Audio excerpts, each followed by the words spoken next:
All right, let's just dive right into this explainer.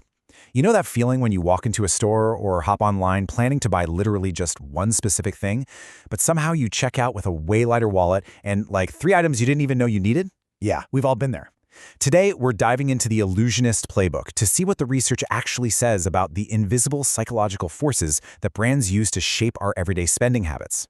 This isn't just about good marketing, it's about the cognitive biases hardwired into our brains. So, I've got a question for you, and I need you to be totally honest here. Are you a rational shopper? Most of us love to think we are, right? We think, oh, I weigh the pros and cons, I stick to my budget, I make perfectly logical choices. But what if I told you that assumption is exactly what brands are banking on? What if your whole perception of value is being hijacked before you even glance at the price tag? Get this, 1,900%. That is a massive number. It comes from James Pardoe, a marketing CEO who spent 2 decades studying behavioral economics.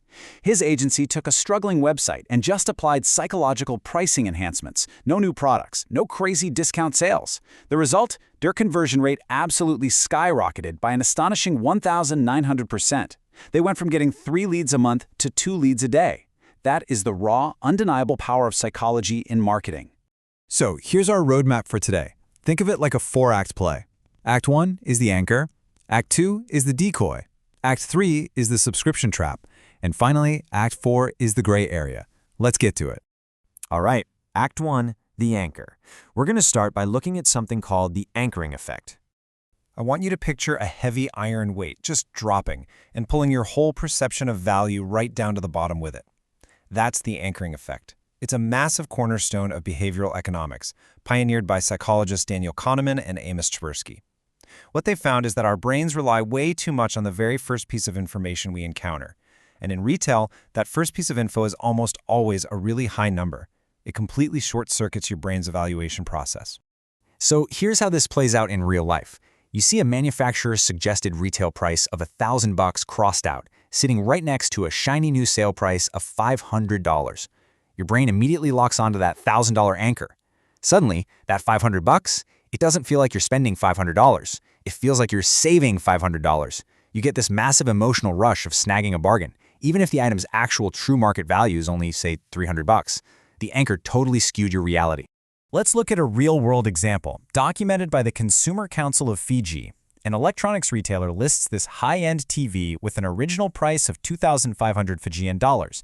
But wait, it's heavily discounted down to 1,900. Naturally, consumers rush in to buy it, totally thrilled by this massive perceived discount. But the council actually dug into it and noted that the regular market price for similar TVs was around $2,000 anyway. That $2,500 anchor absolutely tricked buyers into thinking 1,900 was a steal, when really, it was basically just the normal going rate. Okay, let's move on to Act 2, the decoy effect. Now, if anchoring sets a high ceiling, the decoy effect is all about slipping in a strategically useless third option just to nudge you into spending more money.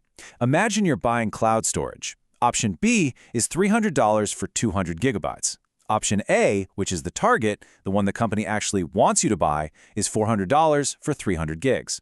That's a tough choice, right? Do you save the money or do you go for more storage? But wait, here comes option C, the decoy. It's $450 for only 250 gigabytes. It's more expensive than option A, but it gives you less stuff. So why on earth does it even exist? Well, its only job is to make option A look like an absolute no-brainer. Compared to that terrible decoy, option A suddenly looks incredibly valuable. And honestly, I've totally fallen for this one myself. So, who actually falls for this stuff? There's some really fascinating research out of the Czech Republic that analyzed consumer behavior, and they found that we aren't all tricked equally. Statistically speaking, Generation X and men are the most easily influenced by this specific trick.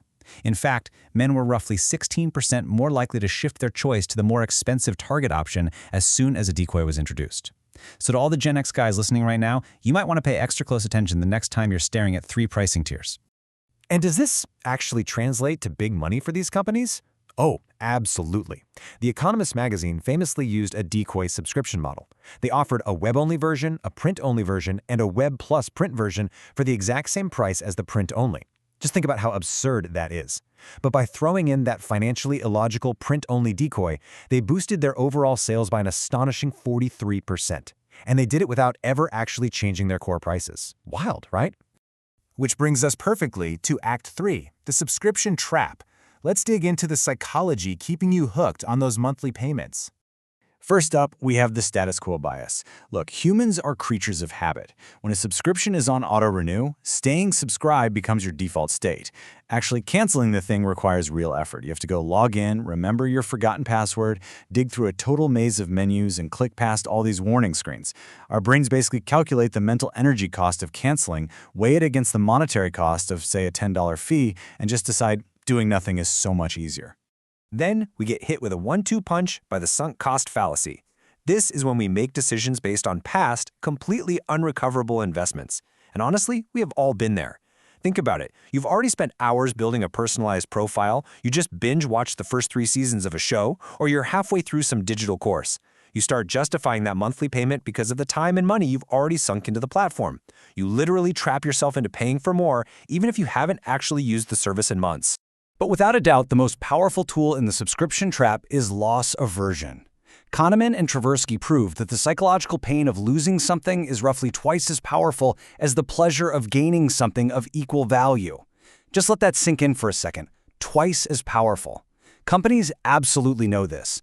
When you finally go to cancel, they immediately trigger your fear of losing your saved playlists, losing your digital dashboard, or giving up that sweet grandfathered pricing tier you snagged years ago. Just notice how they frame it.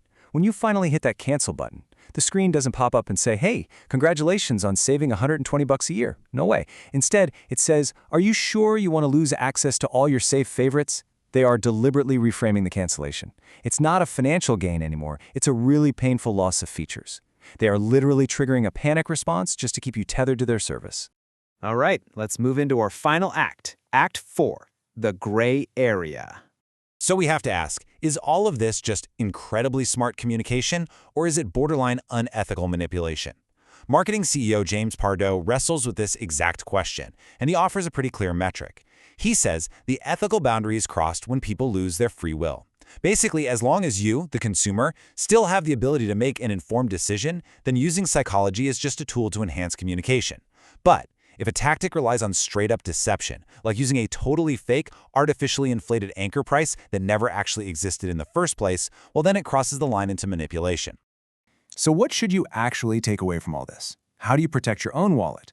Well, here are 3 actionable fixes straight from the research. First, for those sneaky subscriptions, ask yourself the zero-based question. If I didn't already have the subscription today, would I sign up for it right now at full price?